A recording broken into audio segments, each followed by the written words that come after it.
365 days ago, I started a faceless YouTube automation channel that has already gotten over 5 million views and 150,000 subscribers. The goal was simple. I wanted to get monetized as soon as possible and make my first $1,000 online. But what ended up happening far exceeded all of my expectations. And don't worry, I'm not going to make you wait to the end to reveal this. So far, YouTube has paid me over $21,000 from AdSense alone. Now, my other revenue streams that I will share later in this video make a lot more than that. But for you to see how all this became a reality and understand the systems and processes that I use to get results like this on a faceless channel, we need to start at the beginning. A few years ago, I heard about the term YouTube automation. Essentially, it's an online business model and a bit of a loophole where you can make money online from faceless YouTube videos. There are tons of channels out there doing this, and you've probably seen the gurus who tell you how easy it is to do. They usually drive around in an expensive car with a big watch on, and they try to sell you on the lifestyle rather than the actual process. But I can tell you that after years of making faceless content where I've had videos get millions of views and others that have totally flopped, it is anything but easy. Unfortunately, you're not going to get rich making a 10-hour rain sound video. Those days are over. I know this because I've invested thousands of dollars into courses and my own projects where I've learned one very important secret that none of the gurus are telling you. The truth is, you need a very strategic plan to get long-term results with YouTube automation. Trust me, it's not all about the editing or the thumbnails. It's about having the right strategy from day one and using a proven method that actually works. And that is exactly what I'm going to show you for the rest of this video. Do you frequently go that far out of your way to capture the thumbnail? Yeah, I mean, of course, everyone should. If people don't click, they don't watch. So you want to give them something to click. Let me simplify that for you. You need to get people to click on your video, then watch your video, and finally enjoy their time watching your video. But as a beginner, the hard part is learning to do those things better than everyone else. And that takes us into the first step of my process, which is coming up with a good idea. And if you mess this part up, it's going to undermine the rest of all the steps in this process. So this is the most important part. The best way to do this is to think of the audience who's going to be watching your video. Ask yourself questions about them, like, what does my niche want? What are they scared of? How old are they? I'll drop a full list of questions in the description below, but what we're really looking for here are some video topics and titles that will address the actual needs of your audience. Because if you don't do this, then your videos are going to flop like this one did. Let's use this one as an example. Because my audience is mostly interested in YouTube and Instagram, when I uploaded this video about LinkedIn, it initially didn't perform super well. In fact, it was actually the slowest start that I've ever had because it doesn't address your needs. So even though I think it's one of the best videos in terms of quality and information,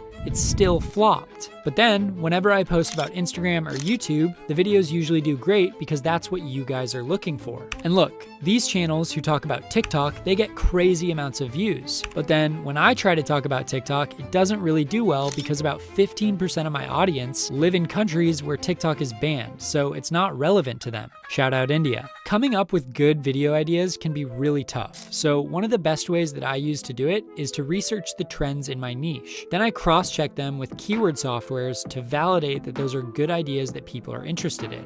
But a good idea isn't everything. You also need to pique their interest, and this is another place that most people mess up. A lot of small YouTubers start scripting their video and then they film it and then they edit and then thumbnails and then title, but that is a huge mistake. And it's a big reason why you aren't getting views on your videos. Experts on YouTube know that before you ever start scripting, you need to come up with a title and a thumbnail. This is not only because your title and thumbnail will literally be the first things that people see and the sole reason they decide to watch your video or not, but also because the first 10 seconds of your video need to reassure the viewer that they're watching the right video and in the right place. Let's just look at how the best creator on this platform does it. Take a look at MrBeast's title and thumbnail, and now let's look at the first few seconds of the video. I am going to spend the next 50 hours alone in solitary confinement. Good luck. I'm scared. This right here is the room I will be suffering in for the next 2 days. See how you're immediately reassured that the video you clicked on is going to deliver on the promise that he made with the title and the thumbnail? So, to come up with a solid title, you should be using at least one keyword in it that comes up when people search for it. You want to find keywords that a lot of people are searching for, but that haven't been overly saturated yet. For example, if I was making a video about investing, I can see that the keyword how to earn money in finance is really low. Not a lot of people are searching for it, and it's really saturated. But if I search for Bitcoin, well, there are a shitload of people searching for Bitcoin right now and not that many videos out there. So this is clearly a better keyword to use in my title. The tool that I'm using to do this is called vidIQ, and there's a link below if you want to check it out. But anytime you're making a title and thumbnail, use this checklist. It's what I use to make all the clickable titles and thumbnails that you see on my channel. Once we have our title and our thumbnail, we need to focus on the storytelling. I'm going to be honest. Before I started on YouTube, I had no idea how to use a story in my videos. I watched tons of explainers from other YouTubers, and everybody was talking about storytelling. They'd talk about how important it is, how much it helps your video, but nobody was telling me how I should actually use it. Every video basically says, if you want more retention, you should tell a story. It'll have a beginning, a middle, and an end. But this formula doesn't actually work. It's way too general. How do I start the story? What should go in the middle of the story, and what do I do with the ending? Most importantly, where does the climax go?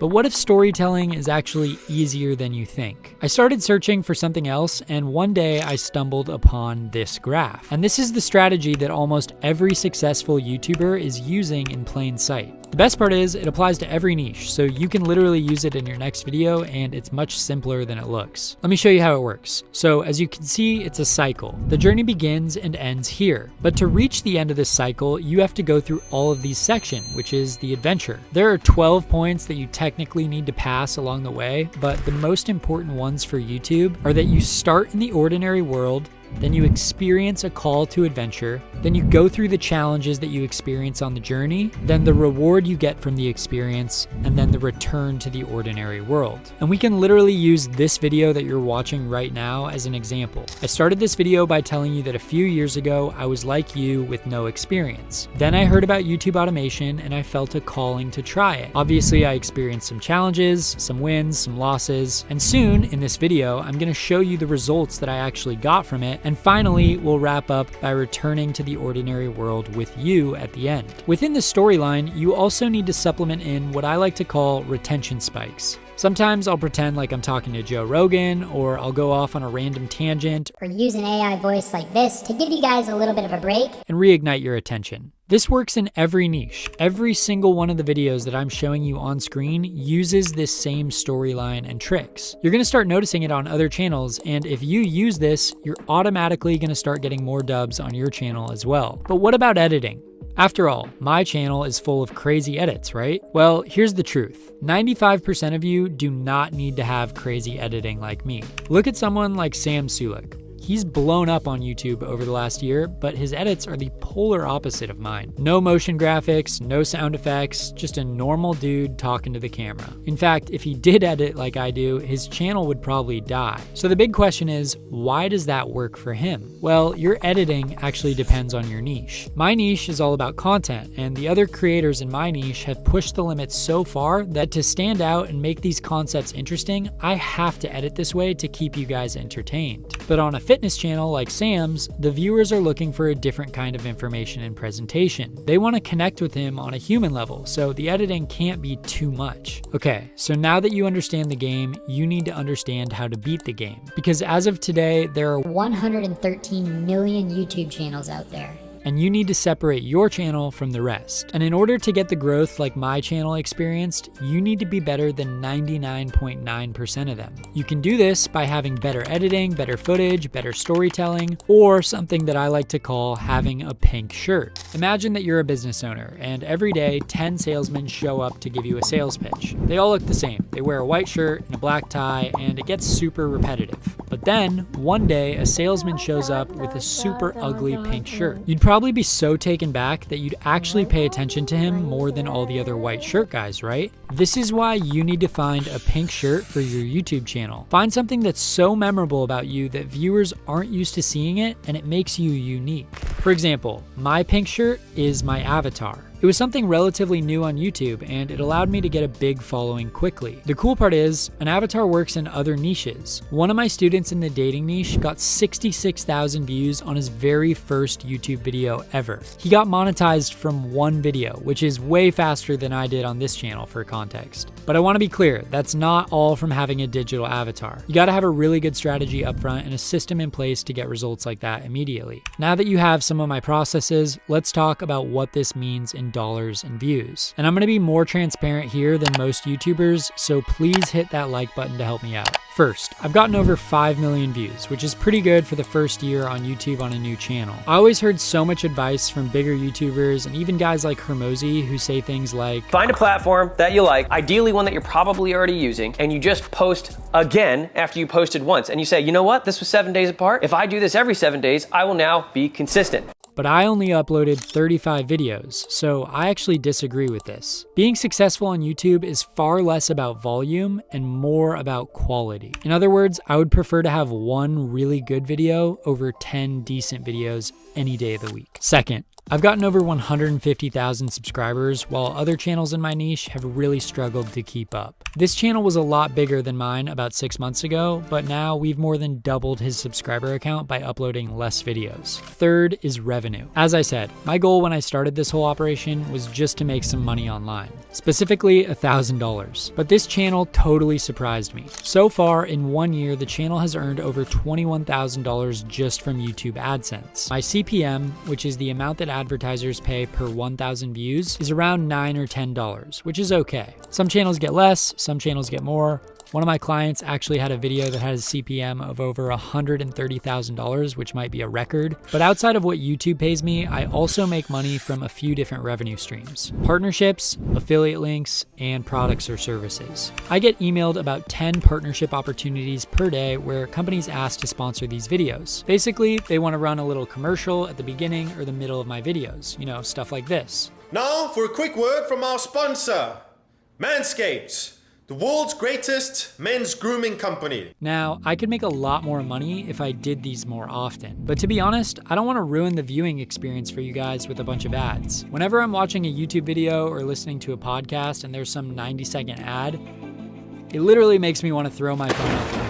So I really only take on sponsors when it's a perfect fit and I feel like the product will genuinely be helpful for you guys. Affiliate commissions are nice as well. Occasionally, I'll throw out an affiliate link that you guys might be interested in, like the vidIQ research tool below. Anytime that you guys sign up to use one of those, I would make a percentage. If you follow me, then you know that I almost never push that on you guys because I don't want to come off as salesy, but they are there in case it makes sense for you. And maybe I'm doing this all wrong because the other day I saw this YouTuber breaking down his income, and it sounds like he's making close to 6 figures just from affiliate links. A typical month will do 200 to 250K in revenue. Most of my money is made through affiliate marketing right now. I'd say about 50 to 55% of the revenue that comes in. Full transparency, I'm lucky to see a few of these come in on any given video, but again, maybe that's because I don't oversell them. Finally, my last revenue stream is my products and services. Like I said, I have clients who I work with to get results on YouTube and Instagram, and I also sell a course that helps people grow. Those did take a considerable amount of time to build out, but obviously they're another great stream of revenue and basically fluctuate based on the amount of views that I get in any given month. So finally, the big question for you now is YouTube automation worth it? And here's my honest answer.